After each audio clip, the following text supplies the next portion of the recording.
Welcome back to an episode of Let's Talk Wrestling, Leon the King TV. We back. Make sure you leave a like, leave a comment, hit that subscribe button. Whatever you do, please hit that subscribe button. But we're going to be talking about it. Jey Uso, Roman Reigns. Well, we want to talk about the SmackDown recap real quick. A very brief SmackDown recap of what happened this past week on Friday Night SmackDown. So SmackDown was an overall decent show. It was decent. It wasn't great, but it was decent. I think there's still things they got to improve. Things they got to do better. But overall, it was a decent show. There's plenty of things they got to improve, but decent. I want to talk about the opening segment and this match right here. Roman Reigns and Jey Uso. Main event, Jey Uso. This was basically like we got Jey coming out, putting his hand on Roman's neck, telling him, I'm going to beat you again because I pinned you for the 3 count at Money in the Bank. Because Roman has been pinned in like 3 years, but at Money in the Bank, Jey broke that and said, nah, I'm going to pin you. I'm going to pin you at Money in the Bank. I'm going to pin you at SummerSlam like I pinned you at Money in the Bank for the 3 count, for the pinfall. So basically, he got that pinfall. He won the 3 count and defeated Roman in the tag match at Money in the Bank. It was a tag team match. So basically, this is going to be an interesting match setting up for SummerSlam. SummerSlam is August 5th this weekend, this Saturday. It's SummerSlam on Peacock, and I'm definitely watching. This is going to be a fun event. But Roman versus Jey, man, this match right here is going to be amazing. The tribal combat match. I want to check it out. I want to watch it. Will Jey Uso be the one to end the story? Will he be the one to defeat Roman in 3 years? Will he be the one to finally defeat Roman's undefeated streak as undisputed Universal Champion? We're going to check out if he's going to beat the undisputed WWE Champion. And Roman Reigns will be defending that undisputed title at SummerSlam. Will Jey Uso be the one to walk out of that Detroit stadium with gold around his waist? Is he taking the strap home? We're going to see. But this was a decent segment. He got attacked during this match with Grayson Waller in the main event of SmackDown this past Friday. Jey Uso and the right-hand man, Solo Sikoa. We saw Solo attack him as well. So this is setting up. This is the build-up. I'm excited to watch this Friday, just to see if it will be a better show. But we'll see. We'll see how good SmackDown will be next Friday. But this is the opening segment. So we got this match: Rey Mysterio and Santos Escobar in a United States Championship #1 contenders match, I guess, whatever that was. Rey Mysterio is injured. If you have not heard, the official report from WWE is being reported that Rey Mysterio has now been dealing with an injury since his match with Escobar on Friday. Rey Mysterio is currently injured. During the match, it wasn't a storyline, but during the match against Santos Escobar, he did a move out of the ring where he dived and basically hurt Rey Mysterio's arm. So Rey Mysterio is now currently injured, thanks to Santos Escobar. But yes, Rey Mysterio is injured during this match with Santos. So Santos picked up the victory, and basically it was planned for Santos to win against Mysterio. So that way Santos goes on to face Austin Theory for the United States Championship title at SummerSlam this Saturday. So yes, at SummerSlam, it will be Austin Theory versus Santos Escobar, but Mysterio is injured. So just letting you know, Rey Mysterio is injured. So the Bianca Belair Charlotte Asuka feud is kind of heating up a little bit. They failed at this. It was a tag match against Chelsea Green, against the women's tag team champions. It was Bianca Belair and Charlotte teaming up in a tag team match to take on the newly crowned women's tag team champions, Sonya Deville and Chelsea Green. They lost the match, but I felt like this was kind of the time to have Chelsea and Sonya win because they are the newly tag team women's champions. And I felt like what was the purpose in Bianca and Charlotte winning the match? I thought maybe there should have been something in the match, in the storyline where I keep saying Asuka, damn it. Bianca Belair causes Charlotte Flair the match. And then from there, the two women get into it. They get into a brawl. Asuka shows up during their brawl. I'm fantasy booking it now. Asuka shows up during their brawl, attacks both of them, and then while both are laying down the ring, beaten, defeated, she holds up the women's title and goes, "I'm the one you want, bitches. Look at me. I'm the new WWE Women's Champion." That's what should have been done. That's what should have been done instead of Asuka showing up backstage with Bayley and Io Sky. So I don't know. I felt like WWE fails at that type of stuff. WWE can sometimes suck when it comes to doing stuff like that. Like, if you really think about it, what was the purpose in Charlotte and Bianca winning? Maybe do something that cost them the match. And then from there, we get then that way you're building up and heating up the match, the triple threat women's championship title match at SummerSlam. But you just have them win and there's no brawl, there's nothing. I mean, I'm interested, like I said, I'm interested to watch SmackDown this Friday and see how they're going to beef it up and make it good. But this is a little ridiculous. How are you basically going to have this is like a last minute build up. Asuka should have been out there or make Asuka ruthless, make her vicious, let there be a backstage attack. She takes someone out, ambushes somebody with a steel chair. She comes out, puts Charlotte or Bianca through the announcer's table, whatever. Throw her into the steel steps, whatever. Make Asuka and book Asuka to be ruthless. She's come on now. Like, I can look this up really quick. Asuka's better than you think, man.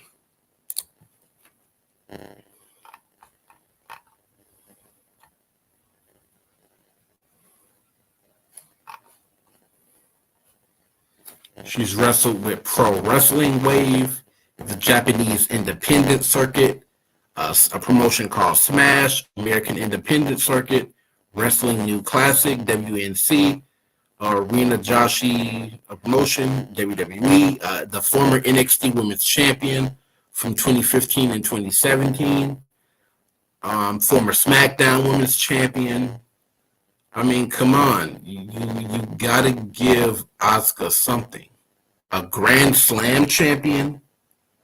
Come on now. Like, Asuka's kind of better than you think. I'm not the hugest Asuka fan, but when it comes to supporting these Japanese wrestlers, just like she's kind of like a female Shinsuke Nakamura. You kind of have to basically, she's like a female Shinsuke. You got to know what you got to do and you got to book these Japanese talent, especially when you're signing New Japan Pro Wrestling talent. Do something with them, man. Do something with them, main event them, and make them big. Because that Japanese wrestling is totally different from Americanized wrestling. I'm just being honest. Japanese wrestling, that New Japan stuff, man, is a totally different ballgame from Americanized wrestling. Totally different. Totally different. But yeah, that's how I feel with this Bianca, Charlotte, and Asuka thing. That's how I feel about it. Asuka is current WWE Women's Champion, and they got to find a way to make this feud good. Everyone's been talking about a Bianca Belair heel turn, which I don't think is going to happen. But because I think WWE, from what I've been reading, from sources, WWE wants to keep her babyface. Bianca Belair heel turn is not happening anytime soon. She will be staying babyface, unfortunately. So yeah. But here we go.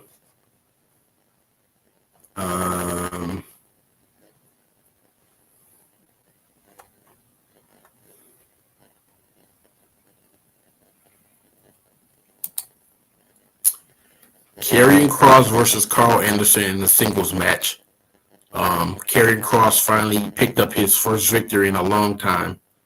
In months in WWE.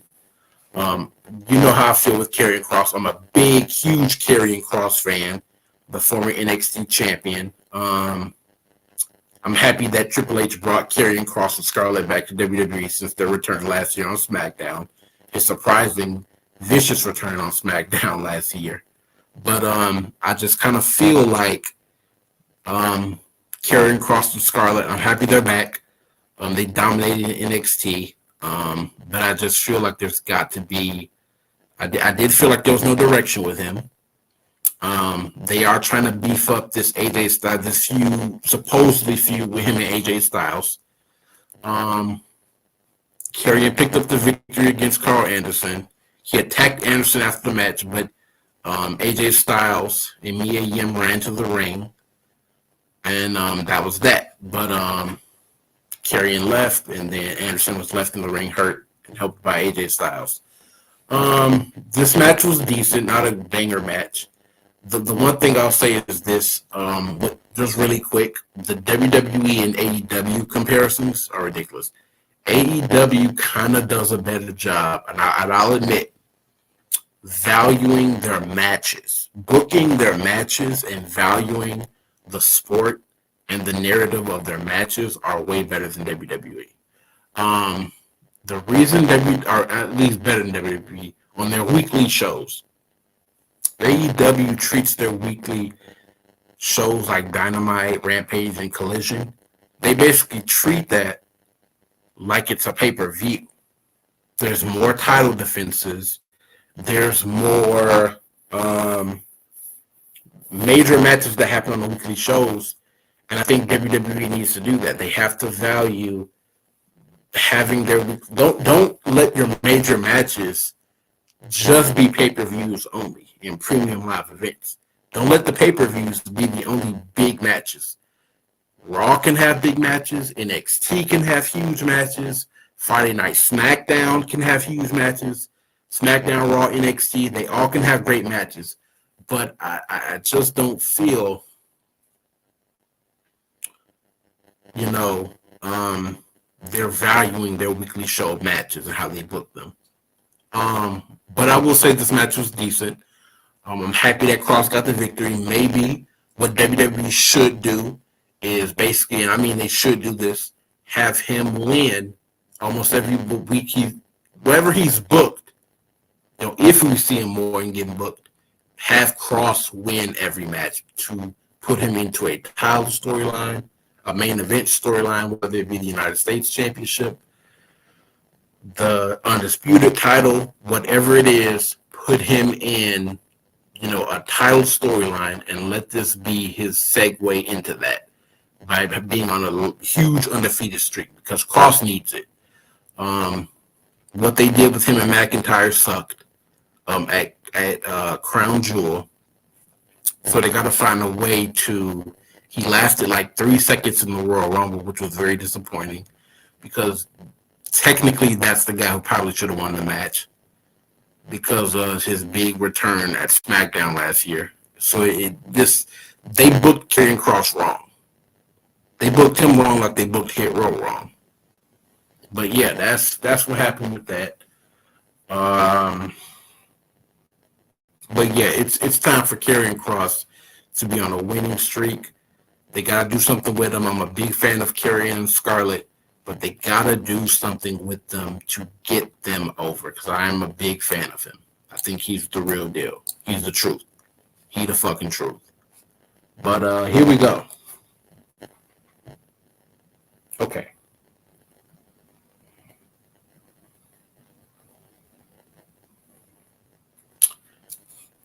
Really quickly.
So we got a segment with LA Knight and Hit Row.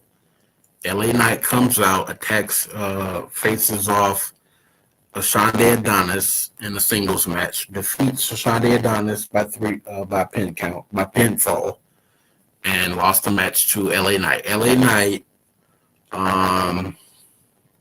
is hot right now. He's huge. He has heat. He's not gonna turn case. Great. I was digging LA Knight more as a heel earlier when he debuted last year on SmackDown. I loved his debut match on SmackDown last year, but I love the fact that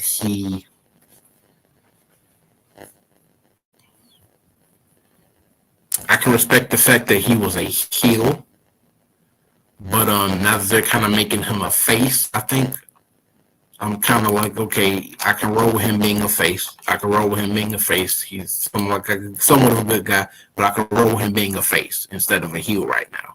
I prefer him as a heel, but I'm cool with their decision being him. Their decision is for him to be a face. I'm cool with him being a face. But yeah, that's what's going on.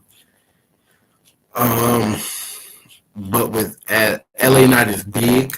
I do want him to win next year's Royal Rumble.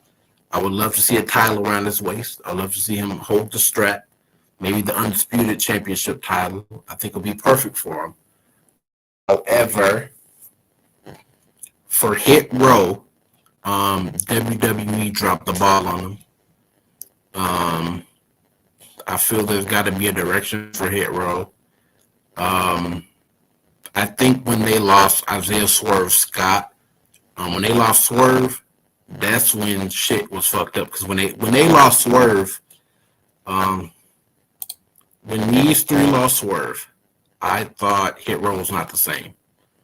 You throw a fourth member in there or somebody, but Swerve not being there and Swerve now have success in AEW with All Elite Wrestling, man, I don't know, because Swerve was great for the company. He was great for.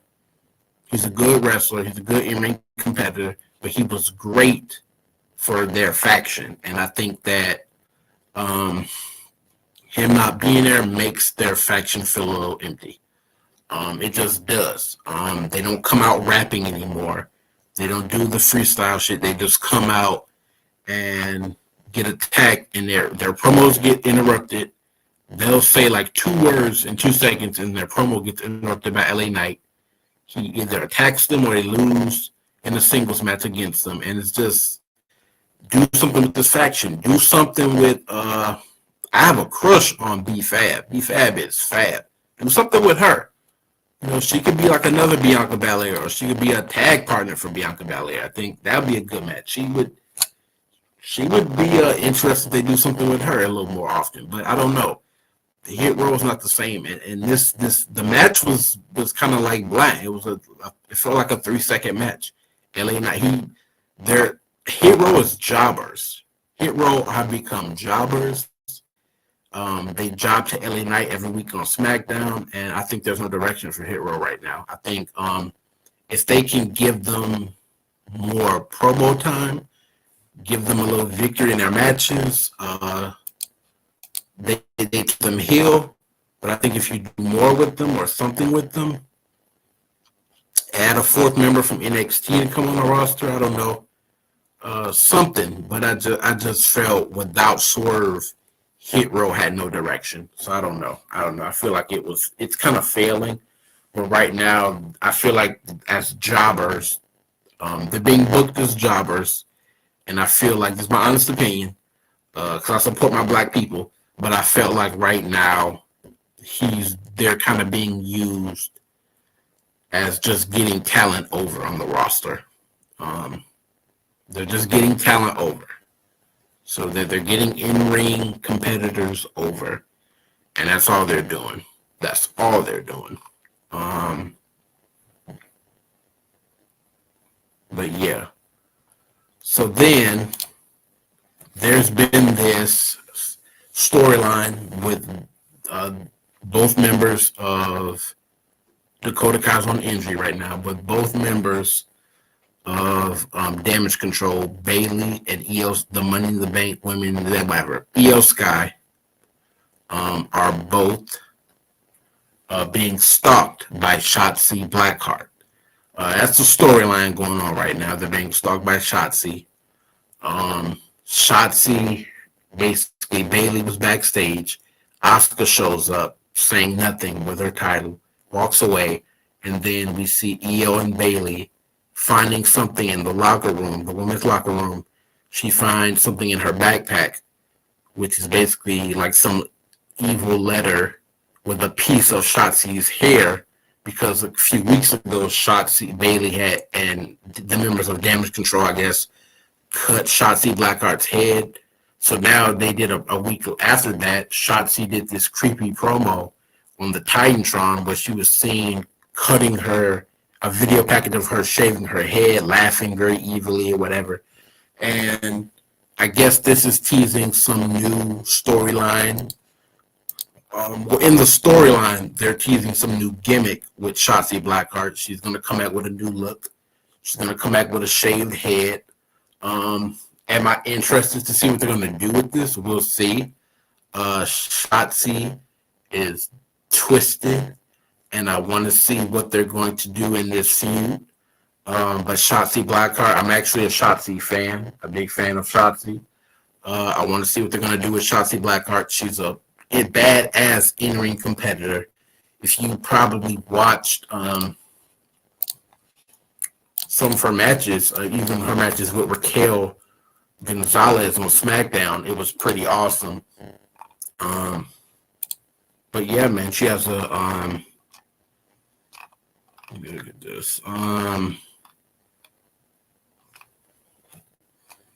She was on Tough Enough and NXT. She debuted on SmackDown in 2021 when she was tag partners with Tegan Knox. That's another thing. Shotzi should be tag team with Knox. Yeah, she's so good of a. I'm a big Shotzi fan. She could be, her and Tegan Knox can be the women's tag team champions. That's a better choice than Chelsea Green and Sonya Deville. Shotzi and Tegan coming out on they have a badass entrance. They came out on this huge tank with the helmets and everything. This was awesome. Like, I enjoyed their entrances to the ring. I think that Shotzi's entertaining as an in-ring competitor, and I think that, like I said, her and Tegan should be a tag team again, and they should be the women's tag team champions. They should hold those tag women's titles. But yeah, Shotzi's a great in-ring competitor. She works hard. She's badass in the ring, and she has the look. She has the character. So I'm all for Shotzi Blackheart. The question is, are we even going to get a Shotzi and Bayley match at SummerSlam? She might show up at SummerSlam with the new look and the new gimmick.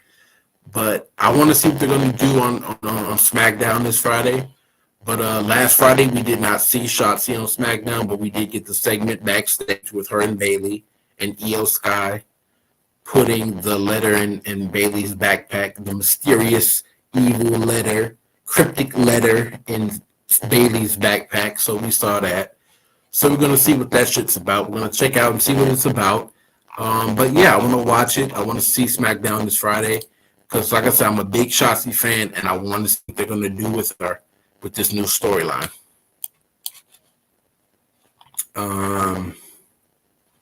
But yeah, NXT Great American Bash was last night. There was a triple threat match. The North American title was defended on the line. Mustafa Ali, Dominic Mysterio.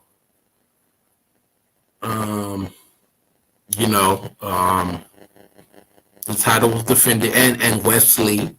It was a triple threat match for the North American Championship. We got that at NXT Great American Bash. Dominic Mysterio is now still your NXT North American Champion. Shout out to Dominic Mysterio for picking up that victory last night.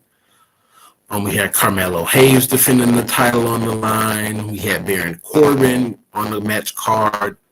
NXT UK. NXT. Why the fuck did I say NXT UK? I'm talking about NXT Great American Bash. Here's the results from last night.